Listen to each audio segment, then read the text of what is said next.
A very happy New Year to everyone, especially to all NRIs around the world.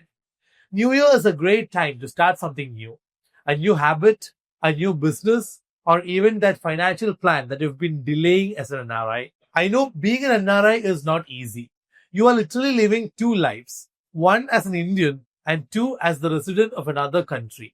And this makes financial planning extremely difficult and confusing for most NRIs. But trust me, a few simple steps can change your fortune forever. And it's not rocket science. In the next few minutes, I'll tell you exactly what you should do as an NRI to get complete control of your finances. No, this won't be just another video asking you to invest in mutual funds. Instead, this will be a step-by-step guide on how an NRI can plan their finances practically. This is the Home Advantage. Welcome to another video. There are two broad categories in personal finance that everybody should plan for: investments and insurance. Investments help you achieve a particular goal: retirement, buying a car, children's education, etc. And insurance protects you and your family from any unfortunate events. It's a very well-known thumb rule that a person should invest in both of these. But just knowing the thumb rule is not enough, especially for an NRI who is straddling two worlds. For you, it's not about getting exorbitant returns, but about taking a structured approach to finances. And there are two key words that will help you in this journey: prioritization and simplification. Let me explain how you can do this practically. First and the most important is prioritizing. Understand what your biggest priorities are and plan your investments accordingly. For example, for most NRIs, their priorities might look like this: family, profession, and peace of mind.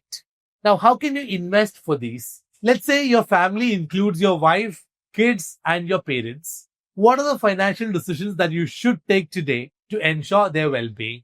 Number one is an emergency fund, because life won't be a smooth ride and you should plan for emergencies. So if you can afford to, keep 1 year of your expenses in an emergency fund. But if you cannot afford so much, at least set aside 6 months of your expenses for this. This amount will help you in case you lose your job or some major expenses come up. Don't try to optimize this fund for high returns, because the priority here is easy access when you really need this money. So it's best to park this amount in a high yielding fixed deposits or even a savings bank account.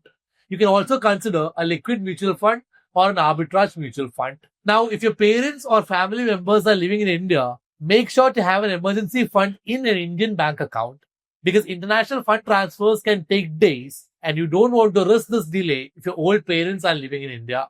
Number two is insurance, both term and health. If you don't know the difference between the two, a health insurance covers your hospital bills if you're admitted, and a term insurance pays a huge amount to your family in the unfortunate event of your passing. A health insurance is a must for everyone, and a term insurance is a must if your family is dependent on your income. As an NRI, you should preferably get an insurance with global coverage, and you should get a separate insurance for your parents if they live in India. Number three is something that not many people talk about: managing your debt. Loans are not uncommon, but if you don't plan it well, it can badly affect your finances. So if you have high interest loans like credit card loans, close it on priority even before starting your investments. It's okay to have loans, but make sure that the EMI is not eating your entire salary. Ideally, all your EMIs should be less than 20% of your monthly income. So the rule is simple: pay off your high interest loans first and don't let your loans consume you. And finally comes the investment part. This is probably the most important part of this video, because everyone wants to lead a comfortable life. The trick is to make your money work for you, and this is what investments help you achieve. Now, when it comes to investing, it's not just about mutual funds. You should start from the very basics, understanding your budget and figuring out how much you can invest every month. To do this, list down all your expenses: rent, food, groceries, insurance premiums, EMIs, etc. Now see how much of your monthly income you can set aside for investing. Now this approach is not ideal, because ideally you have to set aside 20% of your monthly income for investing, and only spend the remaining amount. But if you're already living a comfortable lifestyle, it might not be easy for you to invest a fixed percent of your monthly income. So do this exercise, understand your budget, and invest accordingly. If you're unable to invest 20% of your monthly income, start with whatever you can and try to bring down your expenses eventually. Now, once you figure out your budget, the next step is to understand your goals. What are you investing for? It could be your retirement, your career, your children's education, your dream vacation, or a dream car. It can be anything. I know people who invest a huge part of their monthly income for the future but fail to enjoy the present.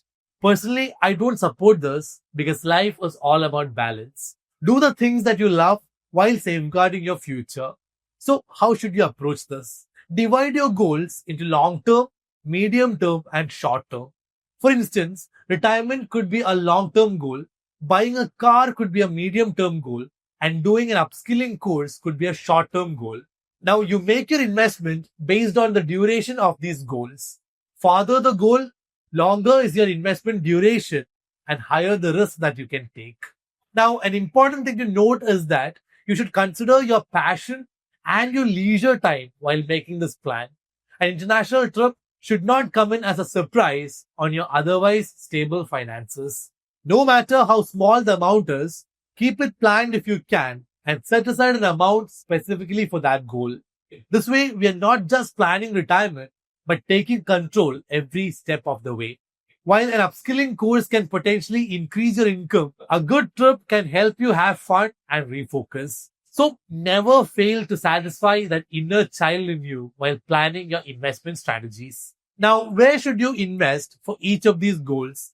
For retirement, you can consider mutual funds. A combination of debt and equity mutual funds will be a great idea because you get the high returns of the stock market and the stability of debt instruments.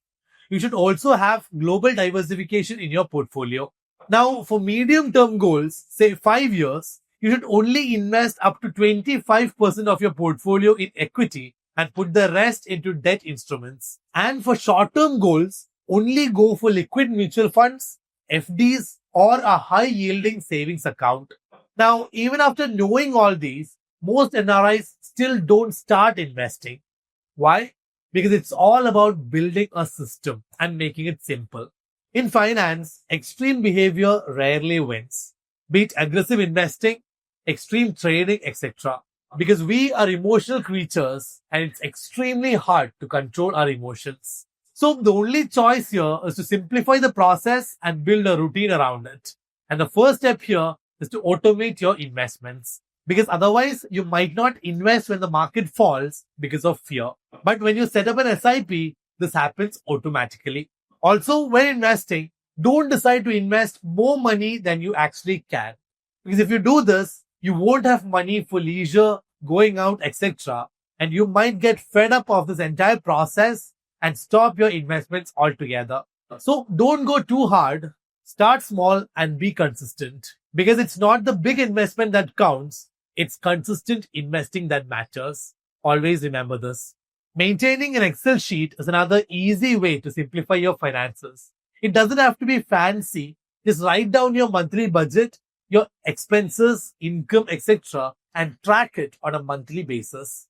This one habit can help you reduce your unnecessary spendings and let you use this money for something that you really care about. Also, you can use Excel to track your investments as well. Write down all your investments, how much has it become, etc. Do this exercise a couple of times a year and you can understand if you're going in the right direction. And finally, get a good CA. Most NRIs have no clue about filing taxes. A good CA can help you save a lot in taxes and moreover, help you stay safe in the books of the Indian Income Tax Department. You can also hire a good financial planner if you don't want to or don't have much time to study mutual funds and make your investments. Since we are discussing investments, let me also tell you a few investments that you should avoid in 2026. First, stay away from investments that combine insurance and investments. It makes more money for the insurance company and not you. ULIPs or unit-linked insurance plans also come under this category of investments to avoid. And finally, Stop depending on fixed deposits for everything. FDs are good to park your wealth, but not to grow it.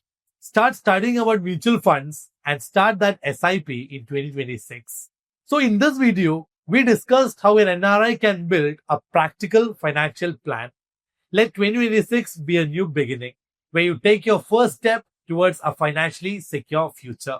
If you love what we're doing, subscribe and follow along. Wishing you all a happy new year. This is the Home Advantage. See you in the next video.